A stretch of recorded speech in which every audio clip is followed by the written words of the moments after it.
holidays. I'll be able to figure out. Yeah, I'll get her.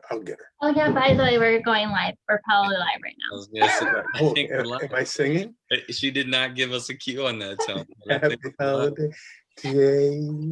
Hey, Happy holidays. Tony was singing. We weren't really ready for that, but I think we're live. Hi, everybody.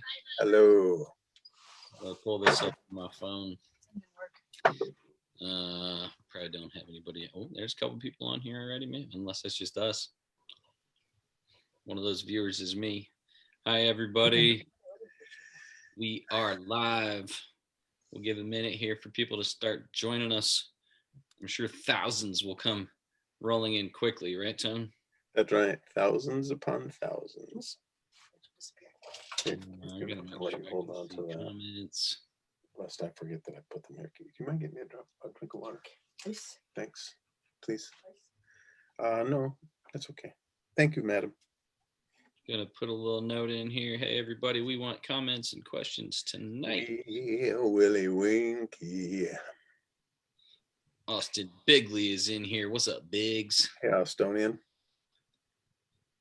Hi, everybody. So, hey, let's do this. Welcome. We're glad you're joining us. We've already got some people jumping in.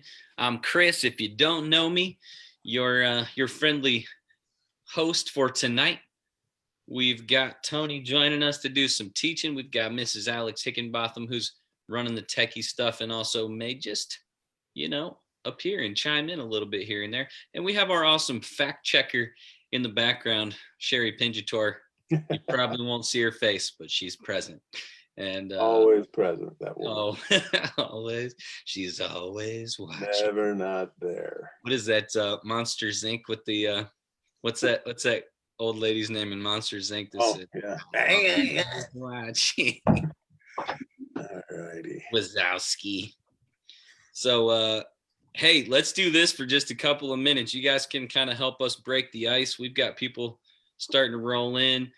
We'll just kind of banter for a few minutes before we get rolling. We're going to try to keep this thing efficient tonight, timely, and we'll get going soon. But for now, I didn't tell Tony we're going to do this, but for right now, we want you to use the comments tonight. I'm going to be watching it on Facebook here. We want you. I'm just going to open it up here for a few minutes. You got to be quick about this. You can ask Tony Pinjator anything you want to ask him. Just anything you want to ask Tony here for a few minutes. Give me some questions about his background, something you just were like, I've always wanted to know this about Tony. Anything, jump in here, be quick about it. Give us some questions, help us. We're relying on you to help make this a success tonight. We're also going to be opening up for, throughout the whole thing. You can feel welcome to put a comment down, just a thought that comes to mind while Tony's teaching, or a question that you would love for him to address. We would welcome those things tonight. So, but for right now, just a few minutes. Any questions that you would like to ask Tony about himself, about the church, about? I mean, let's try to. I want you to try to drill Tony for a minute. I'm not getting anything yet. Come on, guys. What do you want to ask Tony Pinjator? Well, I have to be careful because there's a giant lag between our live feed. That's 40 true. seconds or so. Yeah. That's true. I was drinking water like 10 minutes ago and it just came up. Come on, everybody. Be quick about it. Any question you want to ask Tony Pinjator here, you can ask him anything just for a few minutes while we're letting people kind of tune in. Give us a little interaction. Hi to everybody that's jumping in. We got Austin Bigley. We got Heather Bond. We got Ian Pinjator. Hi, Ian. It's been a while. Melissa Birchnall says, hi, Tony. Well, hello. Michelle Sackman's on. What is Tony's middle These people name? probably don't want me to say their names. That's the question. What's my middle name? Yeah. There we go. Michael. If I go Catholic, it'll be Anthony Michael Joseph. Austin. Anthony my Michael Joseph Pinjator. When he becomes the Pope one day, it will be Pope Anthony Michael Joseph Pinjator. There you go. Austin Bigley wants to know that Bill's last stung a little. Yeah, there's still gaping wounds in the hearts of the Pinjator household.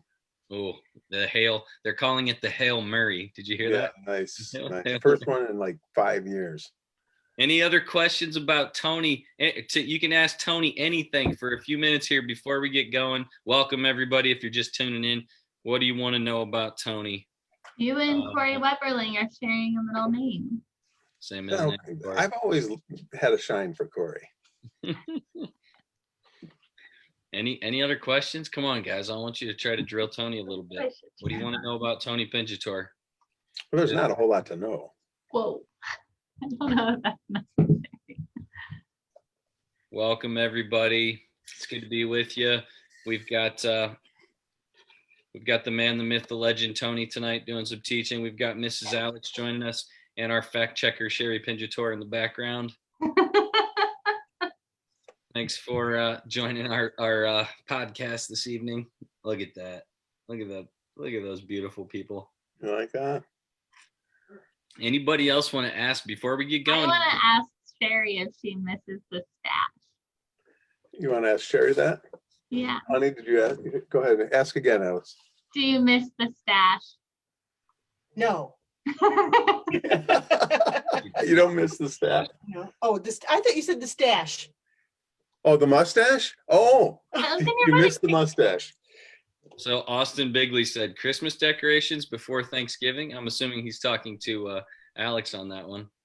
And Stitch and her Christmas. Oh, this is a fake background. You shouldn't have told him that. I was totally fooled. Although now that I look at the fire, it's a little still. Yeah. Green screen for Mrs. Alex tonight. She's just feeling kind of festive. Although I will say that our Christmas tree is already up and my wife's already been doing a lot of decorating. She just kind of felt like it's 2020. Why not? Even earlier than usual. I always have to fight my wife and hold her off as long as I can for Christmas vacation or decorations. But this year I was like, whatever, just do it. So we've already got some. Let's see, what else we got? We got some questions here for Tony. What's your hometown? Melissa wants to know. Tony? I was born in Lackawanna, New York, and then grew up in Centralia, New York. My wife is from Jamestown, New York. All right. I feel like Tony is a little softer than Chris. Keep this over here. A little what? Volume wise. How's You want me Tony's to- volume, everybody? Okay, I will. Give us a thumbs up if you can hear Tony okay out there. Tom Tritchie wants to know how many Jethro Tull concerts has Tony been to? I believe 4. 4 Jethro Tull concerts. Nice. Yes. Nice. Which one do you remember? One being like the best of the 4? The first one, it was Broadsword and the Beast. It was 1983, 2. I think because it was before we were married. 1982 at the Odd in Buffalo, New York. The one at Chautauqua. There you go. Oh, I forgot about the one that you talked. Sherry, of course, the fact checker, says no. Actually, the best one was one at Chautauqua Institution in Chautauqua, New York. It's a little amphitheater, 3,000 people. We were like right near we were right behind the stage. No, we are behind the keyboard player. Right, the stage, like staged right, like a buddy of ours, like basically he was like the stage manager at this amphitheater. And didn't like Tull and knew I did, so he gave us tickets thinking this is going to stink. But because he was our host, he stayed for the first song. He ended up staying for the entire concert and drooling the entire time. It was a remarkable concert. Thank you, Tom, for asking that. Nice. Good question, Tom. People are asking Tony questions. We're only going to do this for a couple minutes, and then we're going to get rolling. Let's see. I had another one here. Tony has referred to himself being artistic at times. What type of art medium? Oh, Good golly. question. Good question. Well, that was a really good question. I started He's not out. artistic at all. He just lies. That's right. That's right. I started out as did that increase my volume at all? Sketch. Testing 1, 2, 3. Test. By the way, something if you didn't know this, sometimes Tony calls Alex Sketch in our staff Oh, meetings. that's true. I forgot about that. Other people don't People know. wouldn't know that. What was it called? Oh, art. Yes, What kind of art? Yeah, what kind of art? Well, I started drawing at a very young age and became prolific in my mid to late teens, and then added acrylic paints and then oil paints. And in the meantime, I became a sculptor. And sculpture was actually probably my forte, if there was one to be had. And then just dabbled in a couple other things. So yeah, but loved to draw for a long time. There you go. There you go. Good question. Dark chocolate or milk chocolate, Tony? Dark. Melissa, And the darker the better. I love dark chocolate too. Let's see. Do we My have wife's any milk questions? chocolate. So we What's never fight over candy. favorite book? And you're not allowed to say the Bible, Tony. Favorite book? Oh golly. Favorite book. I would say there's a book by a missionary called Insanity of God. And it's about what he did was after having been a pastor and then doing some mission work, went back to the country, different countries where Christians were being persecuted, and interviewed persecuted Christians. It was just an absolutely life transforming book. Nice. By Nip Ripkin. Nip. I was right the first time. Nip Ripkin. Yeah. Cal Ripken's brother. Just kidding. Yeah, probably no relation. Yeah. Nice. Good.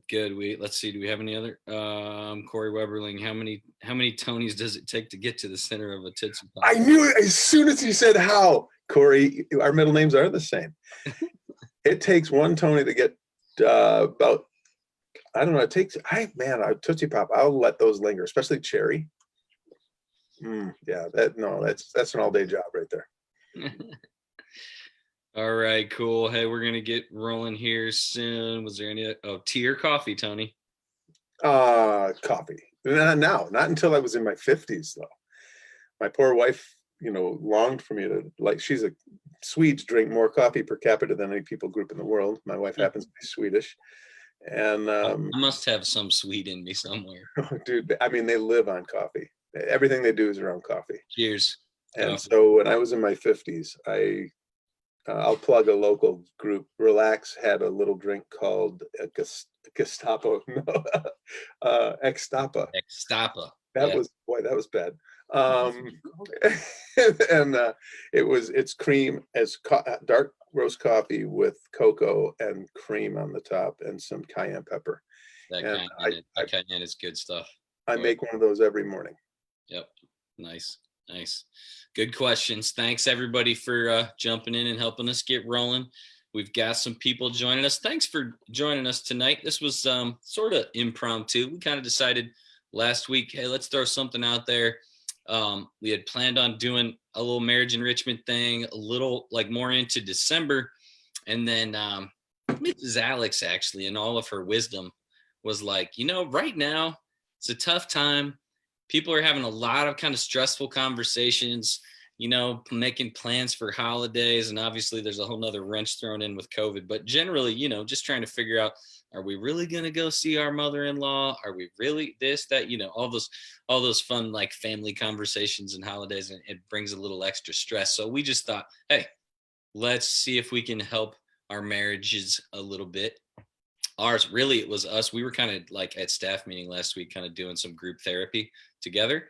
And we thought, hey, maybe some other people could use some of this. So we just thought, hey, let's just kind of create a conversation. Let Tony do a little teaching. We want to encourage you tonight to throw some, if you have kind of a little, piggyback comment on something that Tony says, or you have a question that you'd love for him to address, we'll be keeping an eye on the comments, Alex and I. And feel free to just jump in. We want this to be conversational, engaging. Hey, and what's really cool about this is, it's like you're at a marriage event, but you can actually not be heard. So you can like fight with your spouse right in the middle of the thing. Which is kind of what we're talking about tonight. Yeah, not really. Discuss, right?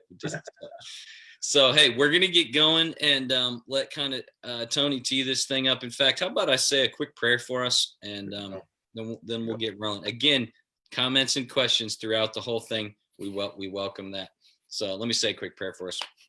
Father, thank you so much for our church family. Thank you for this evening and this opportunity to just be able to kind of pause and reflect and listen to Tony teach, but more so to you. And I just pray that you would really just help us during this time to be able to kind of put away distractions and to actually listen to your voice tonight. you have something for each one of us. I'm confident in helping us to love our spouse a little bit better. So help us to be self-reflective, more than maybe, wishing our spouse would change. Lord, would you really speak to us and help us to listen to what you have just for each and every one of us tonight. Grow our marriages through this time, Lord. We ask in Jesus' name. Amen. Yeah, I want to reflect on that minute, what you just said too about questions and comments. That's really what will make this thing go. My favorite thing in the world is to actually be able to hear and engage and respond and speak to just, the real life that marriage is. So, Skitch, can I pick on you for 1 second? Why did you ask to do this? What was some of the reasoning behind your suggesting maybe we do this before Thanksgiving? I've been married almost 5 years, and I'm still struggling to manage big family and nuclear family, and how to honor my family, but also make decisions, especially now, for our immediate little family. And those conversations are stressful, and I just want to be able to talk about them. But since they're stressful, I tend to be heightened. So then Alex thinks that we're in something, and I'm just talking about it. I need to talk about it. and, so then you kind of get to a place you didn't even need to be, because I'm not fighting with you. I'm just stressed. And I don't know. I just wish that there's a plan to have the conversation and get there, and that it would be an easier road to talking about holiday stuff without it. I wish that, I wish that Alex would probably, think about it and want to talk about it, but I don't think that's usually what happens. Because typically all year, I kind of manage the calendar, and so, but at this point, it's overwhelming, and I'm tired, and I just want him to make a call, because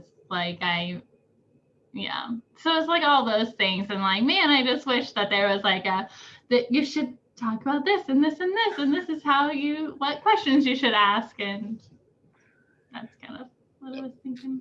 All right, so stress over what's been happening, stress, and then we add the stress on top of, in your particular case, young children. We had the stress of holidays coming up in the midst of what we're doing, and all the cultural circumstances now collapsing in on that. You've got two families that you're trying to please, and hold your family together at the same time. Anybody else dealing with that? This is where comments would really be great. Comments or questions. Chris, how long have you been married? Feel free to jump on that. Hey, we've been married. Oh man, we just hit 18. This past 02. It's 20, right? Yeah, 2020. We all know that. 18 years, and we're still trying to figure this stuff out. We've gotten a little better at the holidays, but it still can be a stressful time. And that conversation came up. I think it was helpful for all of us to just kind of wrestle out loud a little bit with, hey, how have we kind of learned to deal with this stuff? And us guys were being kind of honest that we don't tend to do real good about engaging in the conversation. Certainly we don't tend to initiate the conversation and think ahead and plan very well, and usually it's our wives that are starting to go, hey, what do we want to do for Thanksgiving and Christmas? And we're kind of I don't even really want to have that conversation. And so the importance of, we're wrestling with that whole thing, the importance of the guys actually engage, and this is generalization, but both parties engaging in the conversation and taking it seriously and working it through together, and then in some cases have to maybe make a tough call and communicate the tough call to family and things like that. So that's part of what sparked this conversation. So anything along those lines, everybody, if you're just jumping on, you haven't heard us, thoughts or questions, comments, feel free to, right here on Facebook, we're keeping an eye on it. So jump in with the question. Tony would love to have some back and forth tonight. So, there are two passages. Well, there are three biblical passages that come to mind when we start talking about this, because one of the first things we have to recognize, when Alex is talking about the Alexes, she and her husband, having to engage in conversation, what they're doing is they're actually trying to share how they see their world. Well, a man isn't generally going to share how he sees his world because he doesn't really think about it. And the woman is saying, this is how I'm seeing my world, and I need you to see what I see. And oftentimes, as a person, when we're married, we assume because we see what we see, and it seems natural. I see it through my eyes, I hear it through my ears, I feel it with my heart, I have thoughts about it, beliefs about it, feelings about it. We go, well, they're looking at the same world, we must feel exactly the same way about this. And there's the beginning of the conflict, right? Because that's just not true.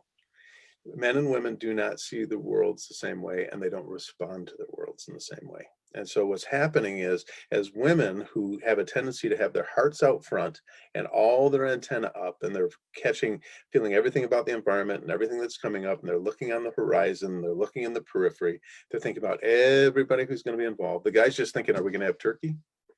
Will there be cranberry? Pumpkin pie? And the woman's going, that is the least, the menus, it's Thanksgiving, what do you think we're going to have, right? And so there's this back and forth about, the woman's going, doesn't any of this matter to him? Alex, does that sound familiar? I mean, yeah, I will give him, like, he's not been that, like, aloof this time around, So he's there quicker than I am. Just trying to be But honest with it's still completely there. The wrong constant husband. tension of, like, what do we do is always there. Mm-hmm. So Chris, are there any questions yet?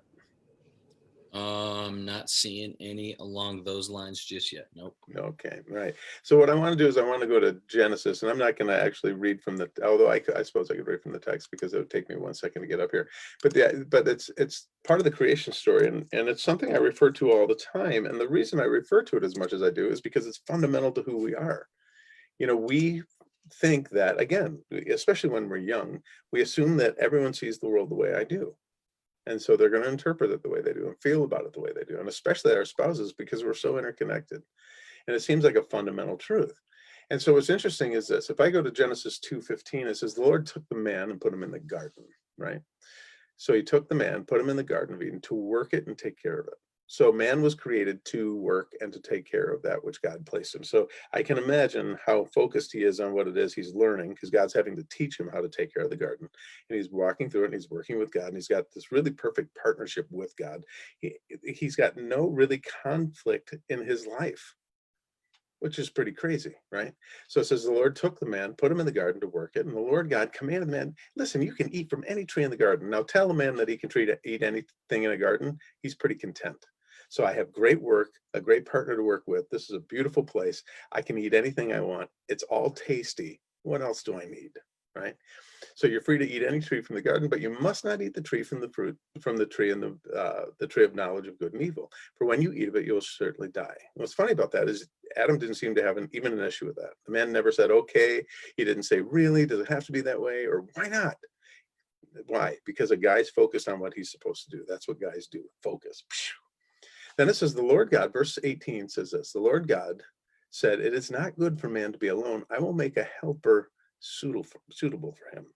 So I will make someone who is well-fitting and is complementary and equal, listen, and opposite. Equal and opposite. So it says, now the Lord formed out of the ground all the wild animals, and he brought them to the man for him to name them, and whatever he called them, that was their name. And so the man gave names to all the birds, the livestock, the birds of the sky, and the wild animals. But for Adam, the man, no suitable helper was found. There was nobody who was equal and opposite. There was nobody who was that complementary or well-suited or well-fitted to him. So it says that the Lord caused the man to fall in deep sleep, and while he was sleeping, he took one of the man's ribs. What's really cool about this story in the Hebrew, from what I understand, right, and what I've read, is in the Hebrew, this phrase, took one of the man's ribs, actually has behind it a word picture of excavating a hill. That Adam was made out of dirt, and so you picture Adam as a dirt mound, right? And when he put him to sleep, it says that he excavated half the hill, just took it out, right? And then smoothed off the edges, and he took the rest of the dirt and he made the woman. And the woman is then essentially made out of dust, just like the man is. Said then the man, he took the woman from the made the woman from the rib, and he had taken out of the man and brought her to the man. What do I want us to see here? This idea that everything that Adam was before Eve was removed was almost a complete and perfect image of God in and of itself. But when God came and excavated the woman out, he took everything, in essence, he took everything that was feminine out and placed it in the woman, and then brought that femininity back to Adam's masculinity, and the two would be balanced together. And in fact, the two would have to act with such cooperation that the picture in the Hebrew is that they were like two boards leaning against each other. And the tension between the two boards was such that if either one moved, the other one would fall. Or if either one pushed too hard, the other one would be knocked over. And so there had to be this great cooperation and the tension between the man and the woman as they complemented each other. That's how marriage worked before sin. So inside of us, we have this colossal difference that God purposely made, that we would be so intertwined and have it be so necessary that we have one another, that if one of us were to move, the other one would fall. Or if one of us pushed too hard, we'd knock the other one over. And that tells us the type of balance that needs to exist and the type of tenderness, consideration, and care we have to have when we are in conversation with one another. So what I want us to see is this equal and opposite suitable stuff, that we are utterly different. And in being as different as we are, it's essential that we learn to lean into one another and realize there's going to be tension there. And that tension was meant to be there to cause us to be considerate. But sin made it conflicting. So our job as couples now, especially if we have a relationship with God in Christ, is to allow the Holy Spirit and God's instructions from his word to redeem that tension. So that isn't this anymore, but it turns into, this. That we are constantly just leaning into each other, just tenderly, carefully, but firmly enough to hold one another up. That's why it's so hard to communicate, because in between here, what the enemy did was he said, and he created tension. And so we end up, this is what that tension ends up looking like. So I'm going to stop there for a minute. Chris, what are you thinking when you hear that? Well, just that whole idea of, one of the things that came to my mind was you hear a lot of people say that I'm conflict averse, or, I hate conflict. I hate conflict, right?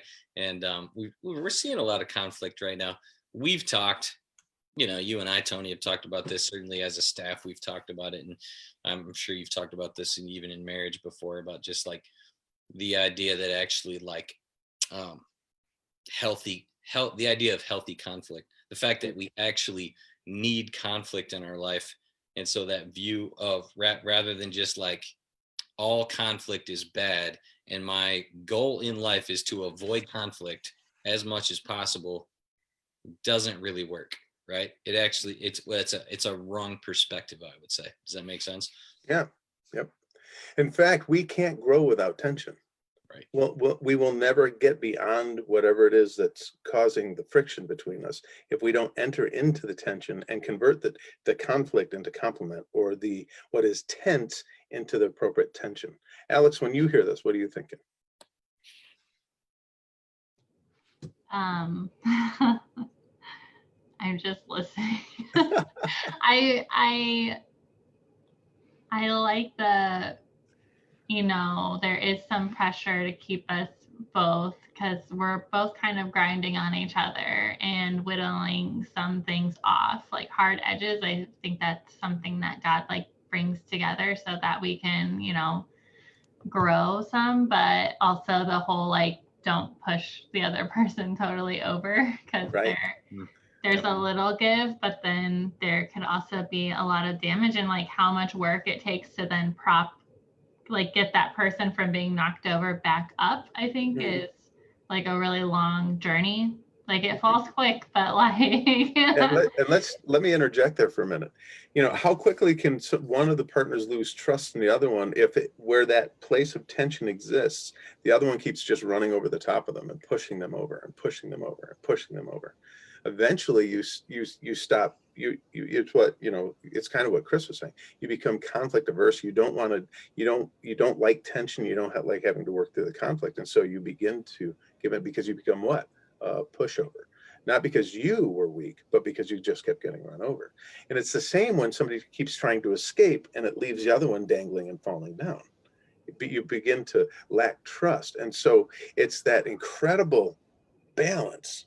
And think about the type of consideration it takes to imagine leaning shoulder to shoulder into one another in such a way that if I move in any way without consideration of your balance, you'll fall. Or if I push in too hard without consideration of where you're leaning and your strength and your own balance, I'll push you over. And so there's that constant sense of having to be considerate of the other partner. And I think that's why God put the tension in the relationship, to force consideration. Because what did they lose when they lost sin? They lost consideration. Eve didn't take consideration in terms of Adam having to be responsible, and Adam didn't take responsibility in terms of Eve having to be protected from the consequences of their behavior. And so Eve went ahead and did what she did, and Adam just let her. And then when God called out Adam, what did he do? He threw Eve under the bus.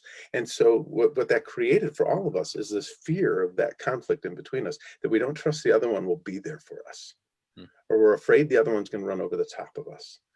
And true agape love says no. When that tension between us needs to be of such thoughtfulness and such consideration and such care that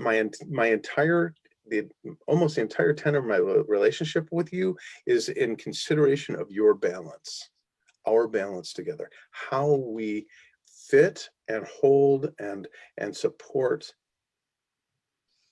every moment of every day. And it will form the way we converse with one another.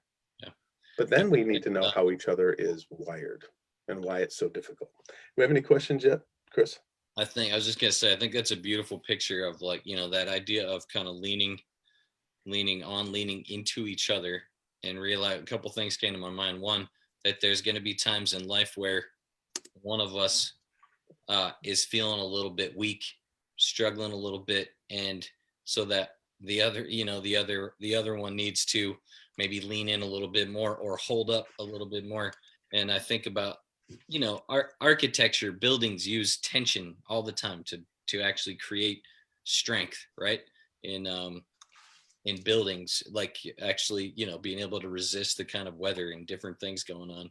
And we're all going to be dealing with different kinds of weather in our lives. And so we need each other in that way. Tension. I mean, there's all kinds of beautiful examples of like tension in kind of the natural world. And I even think of like an instrument, stringed instrument, right? You got to have the right amount of tension on a string. Too much, not good. But there's a certain amount that actually that makes it work, There were a couple of specific questions in here. Sure. So let me see. One of them was, let's do this one first. Debbie says, we're going on 48 years. Awesome. Wow. Congratulations. She should be the one doing this. Right. And she says, how important is it to you to actually celebrate on the exact day for the anniversary? Oh, that's a loaded question. Yeah, I almost. How you feel? This is where I need to bring my wife in, because we need a balanced response to this.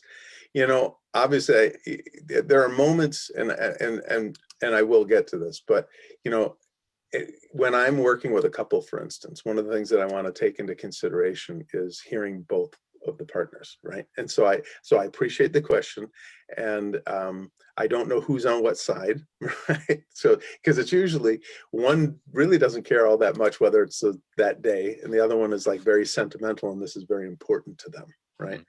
And we kind of had that, because I tend to not really, the day doesn't matter to me as long as we have a day. I'm pretty cool with it. Where I think Sherry sometimes has had more of a sense of, I'd like it to be on the day. Do you? Because it's the only day you take off. Oh, did you hear that?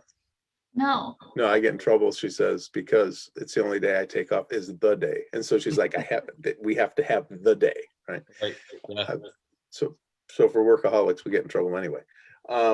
Tony, you just love in general celebrating, holidays and birthdays and stuff anyway. You're Yeah. you're really big on that, aren't you? I'm going to claim Paul's point when he says in Romans, he says, to some people, that day is sacred, and to others, every day is sacred. I'm an everyday celebrator. There you go. Oh, yeah. How, I think that's a great question, Debbie, you said, right? Yep. Because that type of discussion is perfect fodder for what we're talking about in terms of how we relate to one another, whether we're listening to one another, whether or not we're taking into consideration how the other person feels, and then asking the question, why do you feel that way? And then developing empathy. And empathy is actually probably one of the most integral and fundamental beams in a relationship, because it takes relationship to be empathetic. Because to be empathetic, you are literally putting yourself in the place of the other one in such a way as to feel what they feel and almost experience what they're experiencing. And so how that conversation needs to go is literally asking the question, and first of all, doing some of our own soul searching. Why is it, or is it not important for me to celebrate on the day? Truly, why? And let myself dwell on that and think about it. How do I feel about that? Why is it so important to me? Do I have past experiences that are important to me, and sentimentality? Is it more logistics that, hey, my family can do this on this day and I want to be considerate to them? Does it have to do with somebody who's utterly not sentimental or even a little contrary about holiday? My friend Alex is trying to teach me how to enjoy birthdays. It doesn't go very well, right? I don't like celebrating my birthday. And so for her, that day is almost sacred. It's very important to her. It's a celebration of life. It's reflecting on everything that she's been. It's looking forward to what's coming. For me, it's just, it's another day, right? What I needed to do, so I'm going to talk about staff for a minute, right? Just our relationship working together, because Alex and I have worked together for a long time. I had to learn to be empathetic. Why is this important to her? What does it mean to her? Will it bless her if I'm willing to change my attitude about it? Is it really any skin off my nose if we go ahead and celebrate the day on the day? So I think a lot of that has to do with our consideration, our willingness to be empathetic, putting ourselves in their place. And then, do I want to be a blessing to my spouse? Can I be a blessing to my spouse? Or is this important enough that I need to ask them to consider being a blessing to me in this particular case? And how do I learn to compromise in that? Mm-hmm. And then I would also pray together about it. I mean, especially if it is a particular point of conflict, pray about it. Pray for each other, pray with each other, and pray what would be best for the family. I don't know if that helps. Well, you've talked a lot about the idea of mutual submission. That just comes to mind as you're talking about that. And even recently, I think in a message, you even talked about, like, as Christians with brothers and sisters, we should be almost rushing to be the first to kind of submit and serve others, right? Like, it's almost like it should be a contest. And so here's a question that comes to my mind. How to balance out, like, always wanting to have the attitude of Christ, Philippians 2, humble, serving, to want to submit to my spouse, but also when there's things that are super important to me, like when to kind of stand up for myself and say, this one is really, this one's really special to me, and I'm not just necessarily gonna give in on this one. You know what I mean? Like, how do we work through those? I think part of that goes back to what we were just talking about in terms of actually taking some time to search one's own soul, and then being courageous enough to speak truth in love, to be able to say very honestly, very transparently, with some vulnerability, honey, I really need you to know why this is important to me, and I want you to know the depth of its importance. Now, this is what's really important at that time. Sometimes when the other party gets embarrassed, they'll tend to make fun of the fact that that's such a deep thing for this person. And I would say to anyone on that side of the table, be really, really careful. You know, I think last time we did a marriage enrichment, we talked about being a safe place for our partner. In order for there to be true honesty, in order for there to be this true sense of the ability to be vulnerable with one another, is really determined by the level of safety you provide for your partner. So the idea is to recognize the vulnerability of the heart of the one you're speaking to. And I would say this in particular, and forgive me, I'm going to sound a little sexist, and I don't mean to at all. In fact, I'm going to bring a passage that I was going to take a look at anyway, right? I'm going to read 1 Peter 3, verse 7, because I want us to think about something. And the differences, and I'm speaking in generalities here purposely, right? Certainly there's a spectrum or a scale on which we all fall, and no one is totally feminine and no one is totally masculine, and we fall somewhere in this, on the spectrum. But the fact of the matter is, in general, right, women tend to lead with their hearts, and their hearts come out quickly, and they make their hearts vulnerable. Men tend to lead with their heads first. And so when women in particular are making themselves vulnerable and putting themselves in a place to share a very honest, transparent, and deep truth for them, what they're actually doing is they're taking their heart out and they're placing it in their hand and offering it. So they're saying, here's my heart. And a man has to be really, really careful how he handles that heart. The words, the tone, the attitude, the quickness with which he speaks, his intentions, his motives. That's really, really important. So let me read this verse to us. This is 1 Peter 3, 7. It says, husbands. Now he's speaking to men here. It's interesting to me. You guys, if you've followed Mosaic at all, or you've heard my teaching over the course of time, you've heard me use this phrase a lot. God doesn't command us to do anything that we do naturally. So most of God's commands are pointed to us in a way that he says them to us because we need to hear that. We need to be commanded to it. So there are general commands for everybody. Be mutually submissive to one another is a command to all humanity, right? And this, sometimes he breaks it down by gender. And this one, he breaks down by gender. Listen to this. It says, husbands, in the same way, listen to this word, be considerate as you live with your wives. Be considerate. What he's saying is this: when a man lives with a woman, he needs to learn to be considerate. And why doesn't it say, woman, be considerate of your husband? Because women tend to take into consideration the needs of the people around them. Women tend to be a little more empathetic naturally than men are. Women tend to lead with their hearts, and so they are concerned about the hearts of other people. In the hearts where we're most vulnerable, which is why men lead with their head. They're guarding their heart. So what God had to say to men is, listen, husbands, you need to be considerate of your wives. Now listen why. Could be in the same way, be considerate as you live with your wives and treat them with respect as the weaker partner. Now, again, if you've heard me, or especially if you've sat with me in counseling or anything like that, one of the things I'll talk about is the incredible strength of women and the power that women, the power that they hold. This is not saying that women are weak and frail and are incapable. What he's talking about here is vulnerability, and that we need to treat them with tenderness because their hearts lead out.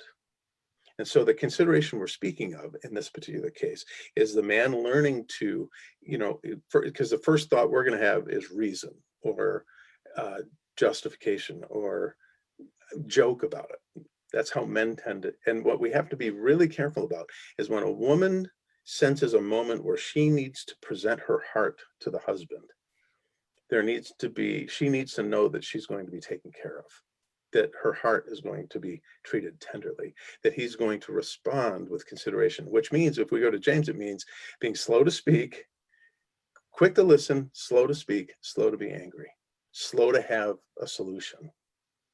Now, that doesn't mean that the woman doesn't have to create a safe space for the man. A man is willing to be vulnerable.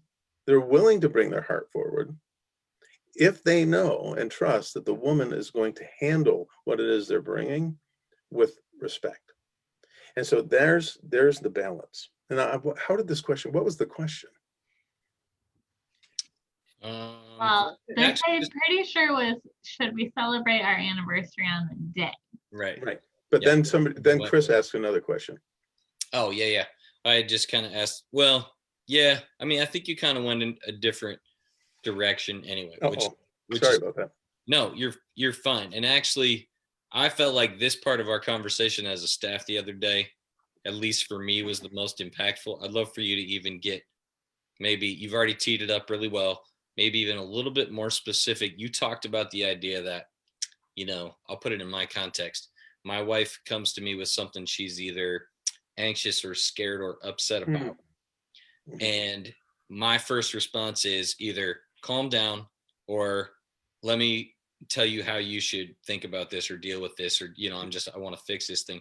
And you talked about the idea of, and again, these things always go both ways. We're talking generalizations, but tends to be, woman, there's something she is, upset, scared, or something on her heart, like you said, something kind of emotional. And we don't tend to, you talked about matching our wives emotionally. And if we don't do that, the thing tends to become this sort of toxic situation where I feel like she's continuing to push my buttons and I'm trying to stay calm. And then eventually, sometimes, then I kind of go over the top in my reaction. Then all of a sudden I see something happen in her, and she kind of all of a sudden is the one that's like, either I've gone too far and I've hurt her and she checks out, or she actually then is the one showing more reason and logic. You talked specifically about that. I thought it was really helpful. Well, this actually goes back to what Alex was saying earlier in terms of having the discussion about family and about holiday and what do we do and how do we do it. And speaking as a woman, and Alex, please interject. Speaking as a woman regarding how do I approach my husband about this and get him to engage with me in the conversation. Part of this is a woman trying to get the man, trying to see if the man cares enough about her to actually talk about it. And does he care enough about it? Does he care as much as I do? Go ahead, Alex. Well, to be fair, he usually is like, but we're going to do whatever you think we're going to do. So I don't know why we're talking about it. Right. That does happen sometimes. And I will say that that's how most men feel going into the conversation. But here's the thing, and that's okay. And ultimately, to some degree, that's what the woman is hoping for. Not that she doesn't want contribution from the husband, and not that she doesn't want an honest response from the husband to know what he actually desires, right? But the fact is, what she's trying to get him to do is to show he cares as much as she does. This matters to you as much as it matters to me, right? And because the woman's leading out emotionally, and the man tends to respond with reason, it makes the woman feel as though, oh, he doesn't care, or he doesn't care as much as I do, or this really doesn't matter to him, or ultimately, I don't matter to him. So what has to happen is the woman, men need to understand and grow into this understanding that women lead with their heart and they bring their emotions first. And our tendency as men is to lead with our head. We're logical, we're fixers, we tend to be logistical and strategic, and we listen and we go, oh yeah, well, like if our wives are upset, we'll go, it'll be okay. And we walk away thinking we just made her feel better, when in fact now she's left there going, he doesn't care about this. He doesn't even think it matters. He's left me to worry about this all by myself. When the husband legitimately and honestly meant it's okay and truly meant to make her feel better, what he didn't realize is what she needed him to do was meet her in the emotion, to show her that he cared. And so what will happen over time is if a man persistently doesn't emote with his wife, somehow match at least the emotional level, she will push his buttons until he finally blows, because she's trying to get him to care. I need you to care about this. And if the only way I can get you to care about this is to make you mad and cause you grief, then that's what. Now, she might not be cognitively thinking that, but that's what happens. Yeah. And so what's important for a man to do, out of respect for his wife. So let me go back to that 1 Peter 3. Husbands, in the same way, be considerate as you live with your wives and treat them with respect. What does that mean? First of all, respect them enough to treat them as a person, to get to know them, to learn how they're wired, to listen closely to what they're saying, to do your best to sense what they're feeling, and raise the level of your. We're never going to be emotional like a woman is, generally speaking. And again, there are emotional men. I'm not this again. This is generalities. We're not going to tend to lead with our emotions. Neither are we thinking, I got to be emotional right now. But as we allow our hearts to engage our wives, what happens is our emotions begin to rise to match hers, so that she knows that I do respect what you're saying. I do care that this matters to you. I sense that this is important. And although I don't necessarily understand it, and be honest about that, by the way, I don't necessarily understand why this is important to you. I would love to hear why. That changes the entire conversation. So that even goes back to Debbie's thing, right? Like, how do we talk about, I like to do it on the day, he doesn't like to do it on the day, or vice versa. Well, we learn to recognize and sense how somebody feels about something, then ask the appropriate questions to better understand first, then empathize second, joining them there.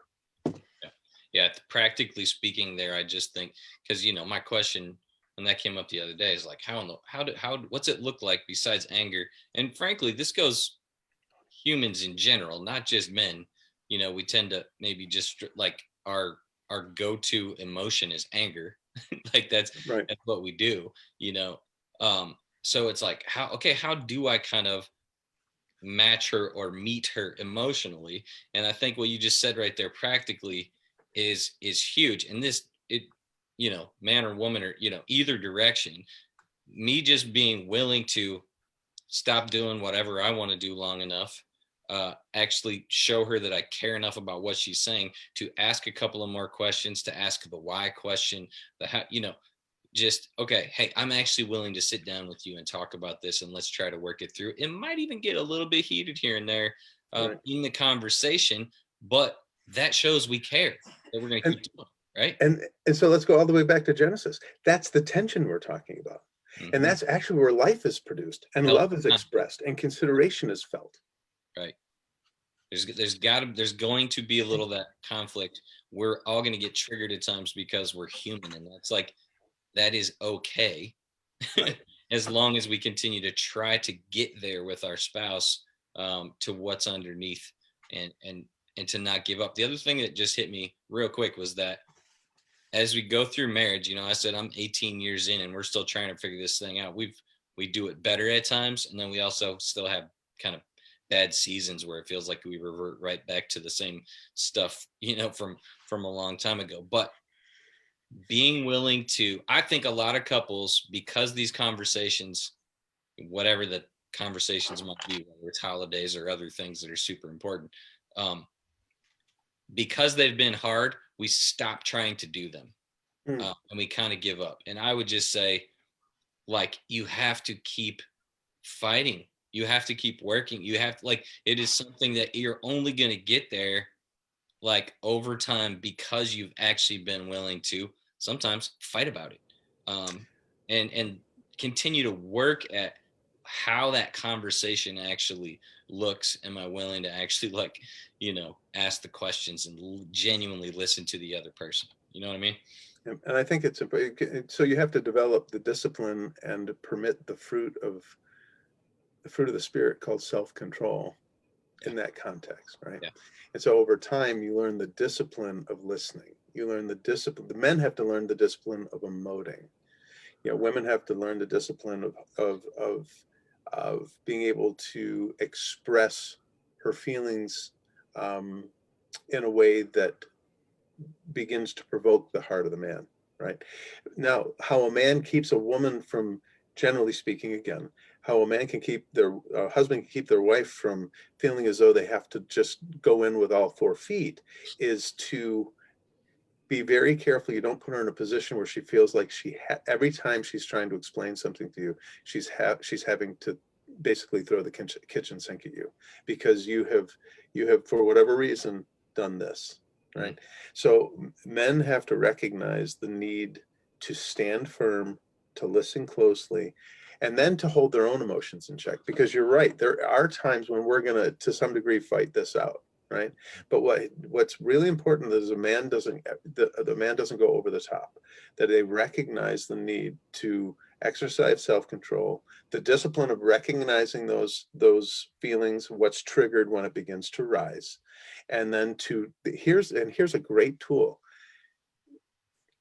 Envision the tenderness of the heart of the wife, and the fact that she has presented her heart to you, and she's trusting that you're going to treat it with care.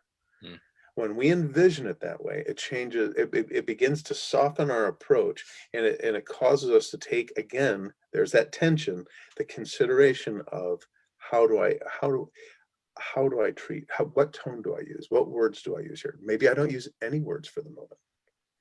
Maybe it's really more important for me to listen, for me to ask, for me to listen some more, for me to repeat back to make sure I heard it correctly, for me to listen then to whether or not, is she affirming, yes, you did, or does she need to correct me?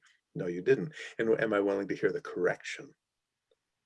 That's the give and take. That is the navigating of that space between the two boards where the tension resides. That sin has made conflicting, and whether it's our selfishness, our self-preservation, our self-defense, our self-promotion, actually causes severe conflict, because that's when you're pushing the other person over or running away from the person. So the key here is creating a safe space where the two of you trust that when I present my heart to you, you're at least not going to bludgeon it. You're not going to throw it on the floor and stomp on it. You're not going to roll it around in the lint and then put it back in and make it squeak, right? And so it's all about consideration. And so for the woman, it's recognizing that it takes a moment for the man to go from head to heart. So the women in our lives, our wives, need to understand that they need to understand our first response is always going to be head first, logic first, fix it first, solution first, or it's okay first. And when we're young and we don't understand that, the woman she hears that and she goes, okay, and she goes away and she begins to mull it over, and she begins to realize, I don't think he understood me. The next time it's, I don't think he cares. The next time is, no, I got it. And it builds up. So my encouragement to women is to recognize that first and foremost, a man is always going to respond to you head first. That's okay. Be patient. Don't be afraid to say, listen to my heart for a minute. I don't need a solution. We talked about things we ask one another, right? So Matt was part of that conversation talking about his relationship with Beth, and he learned to say to her, now, is this something you just need to say? Is this something you need me to hear? Or is this something you want me to respond to or fix? Don't be afraid for men to ask that question. And ladies, don't be upset if your husband goes there to try to figure out what it is you're trying to say to him. What is it? What do you want him to hear? What do you want him to understand? Yeah. Help him go to the heart. Yeah. And then ladies, understand that the cool part about this is once he's met you at the heart, you'll meet him at the head. And so it's interesting, because what's happening is the man leads with the head, the woman leads with the heart. The goal is the interesting thing, and Chris, you alluded to this before, right? So oftentimes the woman's coming with the heart, hoping that her husband will emote with her.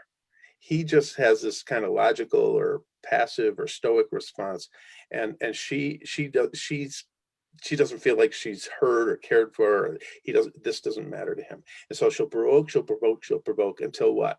Until finally he goes boom. And then all of a sudden she becomes the reasonable one. Well, the goal is for the heart to lead and be allowed to emote, so that the head can now join the heart and begin to reason the ration, and get the man to take his head and engage his heart, so that the reason begins to be rational. And now we work together. And that's the beautiful wedding in the midst of the tension, in the way God has made us, so that we complete one another. I love it, but it's really hard. We are different, and it's good. That really, It's perfect yep. when it works. Hey, I want to get to a few questions here. Alex, just anything on that from your perspective, maybe from a female perspective that you would chime in on? Not to put you on the spot. You don't have to. I mean, my notes would be to like give maybe a little, like, I know when I'm bringing something up what I actually want from him, and I generally want him to just somehow figure it out. And so maybe saying like, hey, it's important to me that like I hear your thoughts on this because this is where I'm at. Like, can you respond? Or like, because then I'm also would be annoyed if I just want to stressfully talk about something. And then all of a sudden he's like stressed and talking about it. Like, no, this is my thing. I don't want you in it, you know, like, so poor guy, no wonder he's confused. So maybe like, yeah, being more upfront, like, no, I'm just gonna be talking about this. I don't need you to go like punch this person. Yeah. Or like I do think that's an Yeah. excellent tool. I agree with you. that's yeah. But it's a discipline that has to be learned by a woman because that's not her natural bent, right? Mhm. Her natural bent's just to say, hey, and I don't mean that as a bad thing. I mean, just, and he's Yeah. like, I don't, what, Yeah. right. But just like he kind of get, you know, guys can get to the point of, well, you're just gonna do whatever you want anyway, so I don't really need to talk to you about it to some degree, you know, like, because they're like, well, you're the wife and you make all the plans and you're just gonna, you know what's best because you always do what's best, and I'm just gonna, you know, to some degree, I feel like there are times where it's just like, I don't feel like presenting my heart again for it to be missed, like again, because like we tend, and our tendencies tend to bring up the same channel of things over and over again. And you kind of just encouraged us to like not give up on doing that. Right.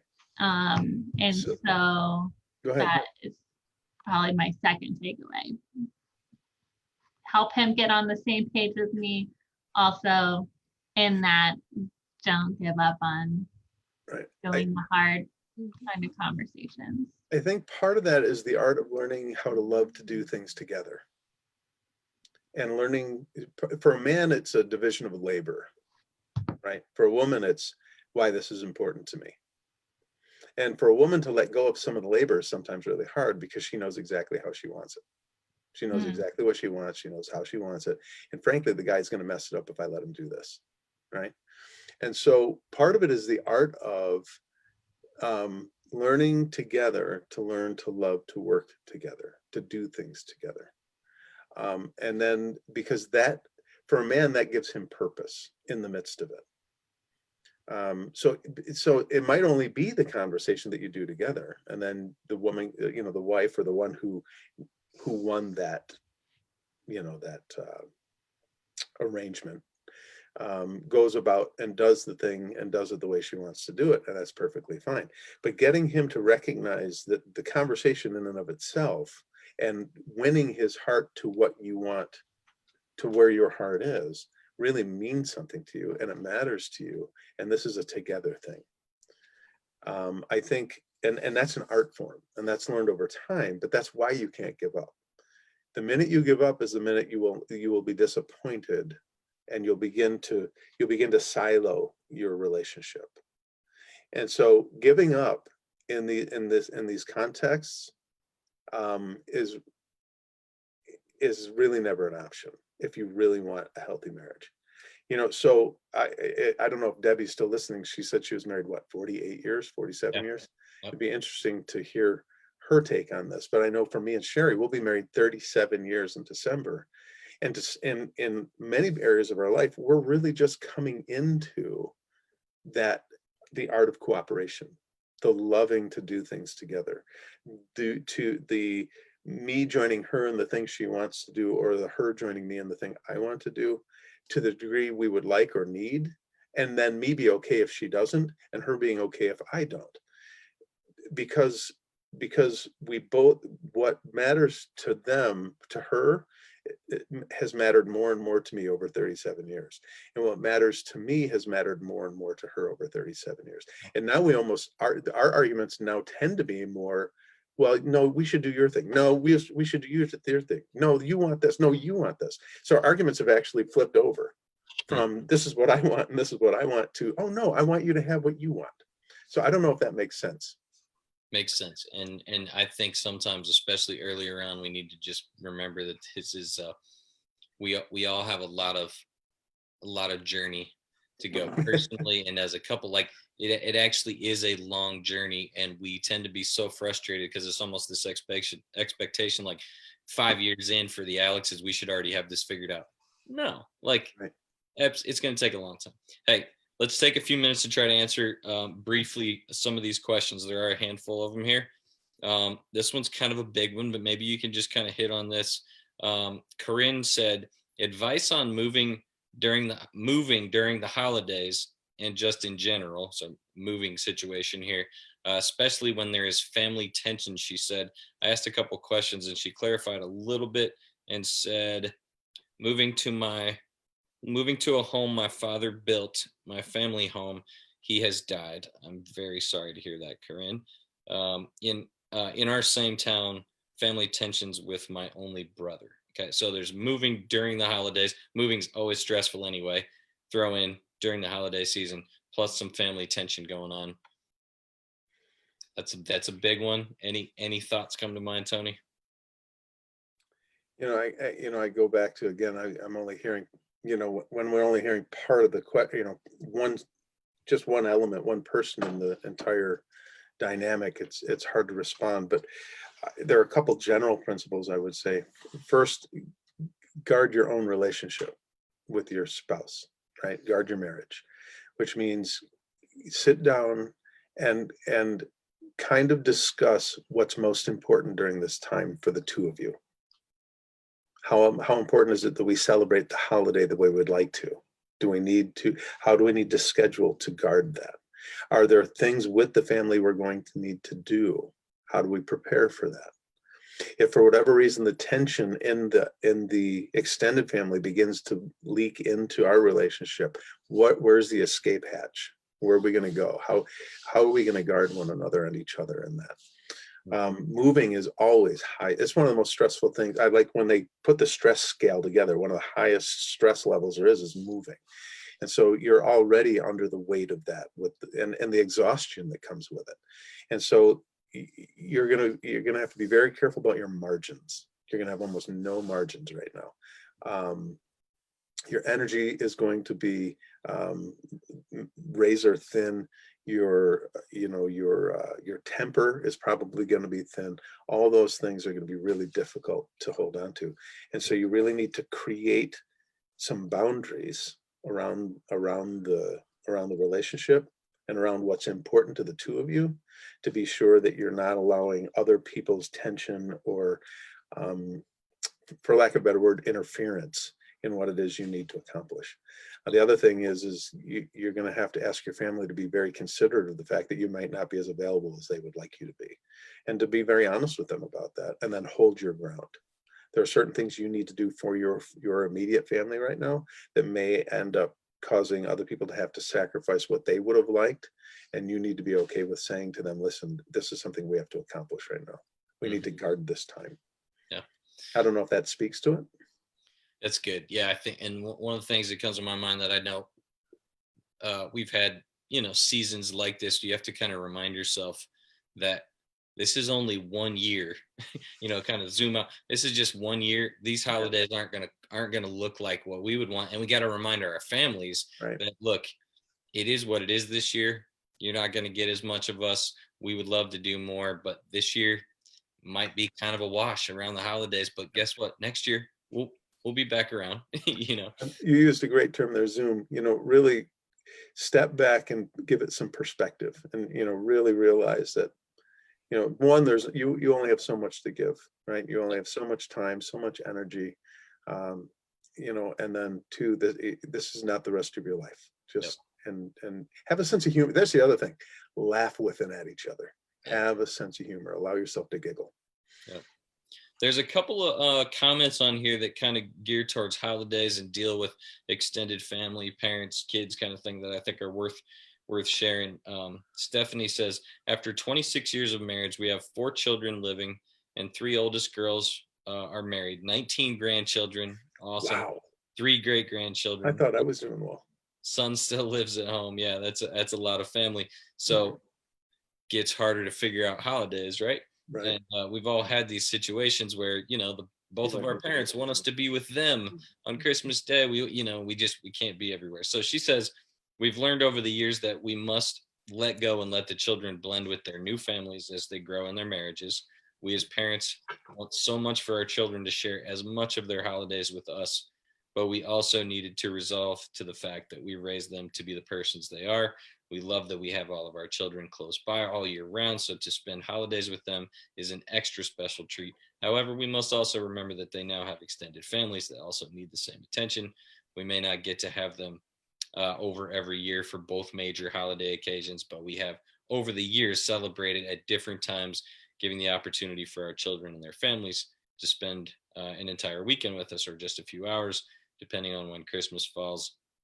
We ultimately let our children choose how and where they want to spend the Thanksgiving and Christmas holiday. That is really good stuff, Stephanie. And there are many young couples who really wish their parents would have that perspective. We'll just say that. There's so much there. And first of all, I want to commend her because her attitude's fantastic. But I also know that there are moms in her season of life who truly feel that way and act that way, but whose hearts are wounded because they don't always get back the consideration that they've given. And one of the things I would, I think if I were speaking one-on-one with a person, with Stephanie, I'd ask the makeup of how many boys and how many girls in regard to her own children. Then do they tend to be considerate when it is time? So, Sherry and I have 4 children. They're all married. So we have in-laws all over the country. We know that our kids are some holidays are with us and some are with the other. We want very badly for them to be able to get time with their family. Being a pastor, of course, the holiday itself is usually shot for us. And so we're used to celebrating on a different day, right? Or just having a little piece of the actual holiday. And so our kids have been, we've negotiated with our kids from time to time in terms of what would be best and is it at all possible. And with 19 grandchildren, 3 great, that's a huge family. I don't even know how she'd ever get everybody under one roof at a time, but because I know how difficult that is for us and how much we would love that. The other thing is there's a principle for women that their hearts are desperate for their kids to remember them and to care.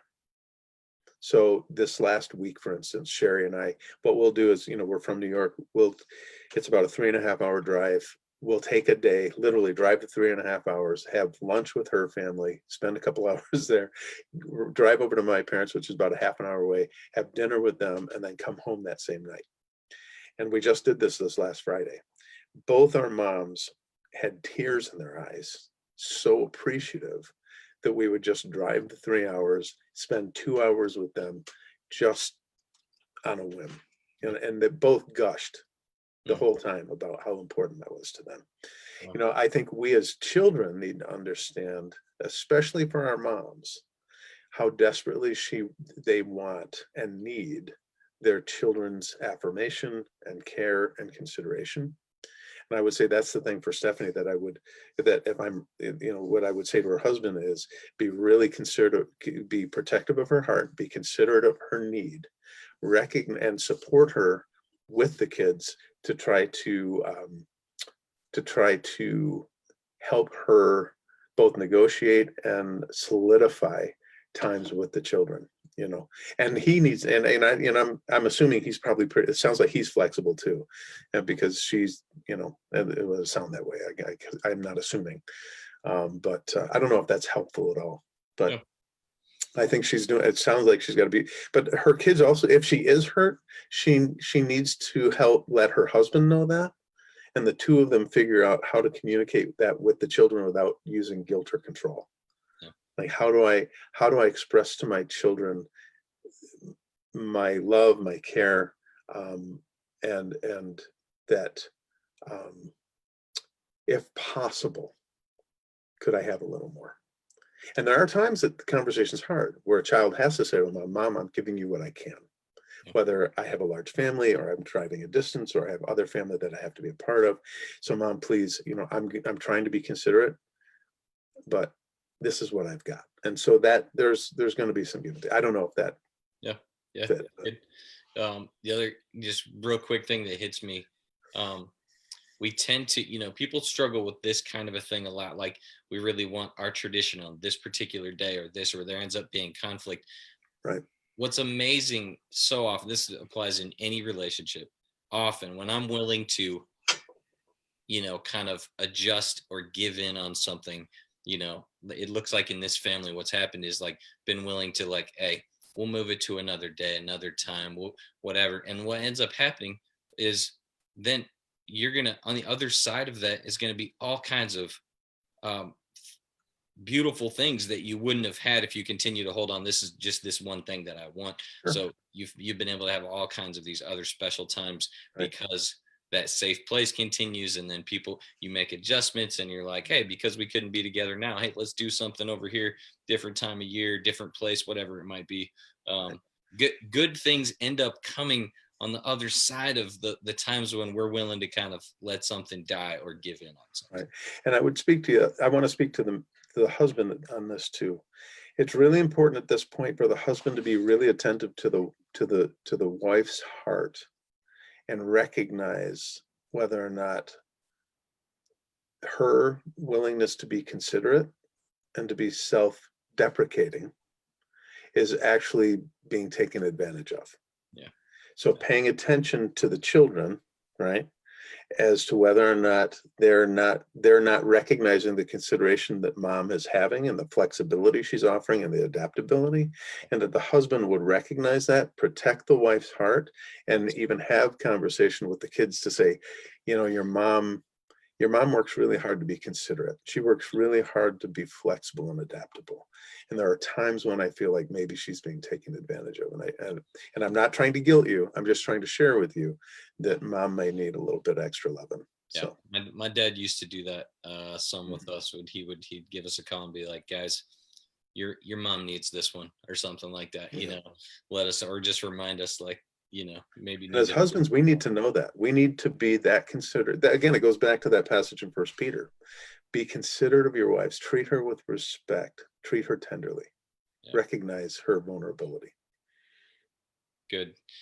Let me see. There was a few other questions in here. We're at 8:43. So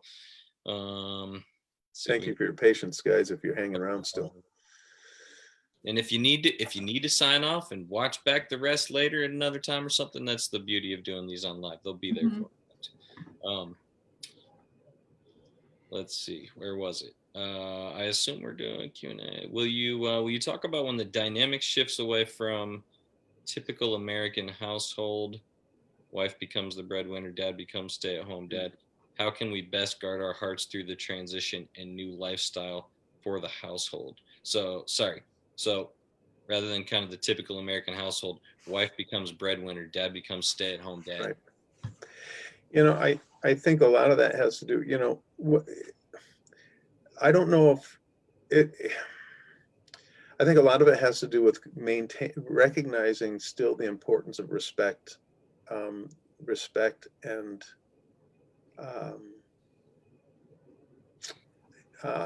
sacrifice. So the idea that regardless of a man's vocation, what he needs, one of his primary needs from his wife is respect, to be respected and admired, right? And so oftentimes in the American culture, right, we equate that with provision and protection. So sometimes a man can have a sense of being emasculated when he isn't fulfilling what would be considered a traditional role. And so in that sense, the idea of making sure that respect and affirmation from the wife to the husband is maintained and is appropriate to the role the husband has taken on. The recognition that he has given of himself, at least in terms of the traditional view, right, to do what is best for the family. That he's no less masculine. He's not any less a provider or protector. He's just providing and protecting in a different, providing in a different way, protecting at a different place, and still worthy of the honor and the affirmation of being a man, right, a husband, as he would traditionally view that in what would be considered for many men a non-traditional role, right? And the idea then is for the man to recognize that his laying himself down for the family is the exact thing that God commands him to do. Give yourself up for your wife as Christ did the church. In other words, you lay down your life and you do what you need to do for the benefit of the family. And then for him to affirm the wife in that regard, to treat her with that type of sacrificial love. I think those two things can be maintained in what many men might consider a non-traditional setting, and just making sure that those really important disciplines or attributes in the home aren't diminished in any way or even reversed. And it's not that a woman doesn't need to be respected. That's what we're commanded to respect our wives. It's just generally speaking for women on the emotional needs totem pole in a marriage, respect isn't generally as high for a woman as it is for a man. And so, so I think that's an important element to be thinking in terms of. I don't know if that made sense. Skitch, did that? I keep calling her Skitch. Alex. It's okay that you do that. Yeah, that makes sense. Okay. I would just say to the woman there, and I think it was Holly that asked the question, dude is not going to be as good of multitasker as what you probably are. Most of the time, women are just incredible doing the homemaker multitasking thing. He'll grow into it some. Right. Be patient. He'll get better at it, but he's probably not going to be able to do as many things as well as you ladies tend to be able to do. So. And there's some truth in that in regard to wiring. Men don't see what women see, and they don't see as much as a woman sees. We are literally physiologically different, and that we can't see. So be patient. Hey, see if you can hit. My wife is smirking back here. Yeah, right. So. See if you can hit on this one real quick. It's it could be a loaded one, but do you have any advice on how to lovingly navigate conversations about the holidays when you have family members who are in conflict / against being in the same room with another family member? Well, it's interesting. Romans 12 says something really cool. Let me see if I can find it real quick, because I know we're running short on time, because I'd rather read it verbatim than try to quote it. You know, in Romans 12, it's talking about how we love and how we serve and how it is we are to function with people we're in conflict with. So verse 17 says this. Well, I'll go back even further. It says, I'm going to start at verse 9. It says, love must be sincere. Hate what is evil, cling to what is good, be devoted to one another in love, honor one another above yourself. So there's a key component, right? That love, agape, the idea of wanting your best, is something I should sincerely want for you. Hate the thing that separates people, hate evil, cling to what is good that brings people together. So recognize what it is that creating conflict and separation, and hate that thing. And don't, look to fight to really work that out of your life, and then bring the things in that are good that bring people together. Then it says, here's a key component. It says, honor one another above yourself. Humility, bending the knee, bowing, right? So it says, honor one another above yourselves. Now, never lack in zeal. Keep your spiritual fervor by actually serving. And then be joyful in hope. Oh man, I hope this gets better. Patient in affliction. I better be patient while it's happening. Faithful in prayer. Oh my goodness, do I need to pray through? I need God, I need your power, right? Share with the Lord's people who are in need. Be generous and practice hospitality. Open your heart and your home to people. Then he said, then it gets really, really intense. Bless those who persecute you. Bless and do not curse. Rejoice with those who rejoice and mourn with those who mourn. Now here it is. Ready? Live in harmony with one another. Seek to create an environment that lets each person sing their note and then bring them together in to be resolved, right? To blend, to harmonize. Don't be proud. Be really careful you don't look down on this person, but be willing to associate with people in low position. I really don't like them and they're low, but you know what? I need to join them where they are. It'll change our perspective. Don't be conceited, he says. Then don't repay anyone evil for evil. Be careful. Now here it is, ready? Be careful to do what is right in the eyes of everyone. If it is possible, as far as it depends on you, live at peace with everybody. In other words, those of us who know this need to take responsibility for our own part of the relationship and do our best to make peace without any expectation of their responding in kind. That's why he said, as long as it's up to you, be at peace with everyone. Don't take revenge. Leave room for God's wrath.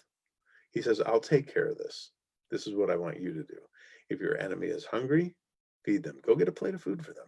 If they're thirsty, bring them a cup of water. Ask them if they would like, a glass of tea.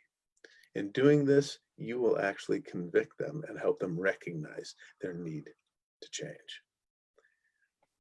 Do not be overcome by evil, that which separates, but overcome that which separates with that which brings together that is good. I have no better advice than that. Take responsibility, stand tall, be humble, serve. Yeah, I think it speaks pretty clearly. It is not an easy thing to do, but it's pretty clear cut. And I just, I think of, and you've been talking about this recently, but, even in your messages and stuff, but I mean, when Jesus is telling us, I mean, he says, love your neighbor who is, who's your neighbor, good Samaritan, right? Somebody who's different than you, and also love your enemy. The person that I see as my enemy. He's not just saying have like nice feelings about them. He's not even saying you got to be best friends, but in this situation, this is a really practical example at the holidays. Like, right. I think Jesus is saying, love your enemy, like by, and there's so many different situations that we would have to dive into with people. You don't always necessarily put yourself in a certain situation, but many times at the holidays with family, it's like, no, I actually see this person as my enemy. First of all, should I see them as my enemy? Secondly, well, I'm still supposed to love my enemy, and I'm supposed to love my spouse, maybe by being with her family. It's not easy. But one of the things I would encourage them to do is not take the bait. Yeah. If somebody if you're the antagonist, bite your tongue, be kind. If they're the antagonist, don't take the bait. Just let it roll off your shoulders and move forward. Right.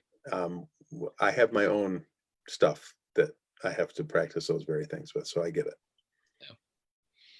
Anything else? Hey, it's getting late. We got to stop there for tonight. I think we hit most of the questions. So awesome. Thanks everybody for joining us tonight. Thanks for your questions and your comments. And there was some other thoughts and comments that I saw you guys interacting with there, which is awesome. And hey, we're praying for you all as you enter the holidays. And yeah. Anything else as we sign off? Sketch. Do you have a final statement? Round 2 on December 13th, right? Yep. We're gonna work into Christmas. Recover from Thanksgiving, work into Christmas, and then the new year. Yeah. Can't wait for 2021. We'll reflect on how bad we did at Thanksgiving and try to do better going into Christmas. Yeah. All right.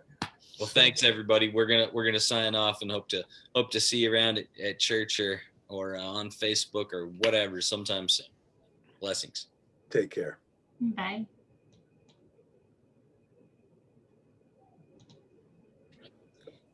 We off? I gotta stop. We're not on yet because I couldn't figure out.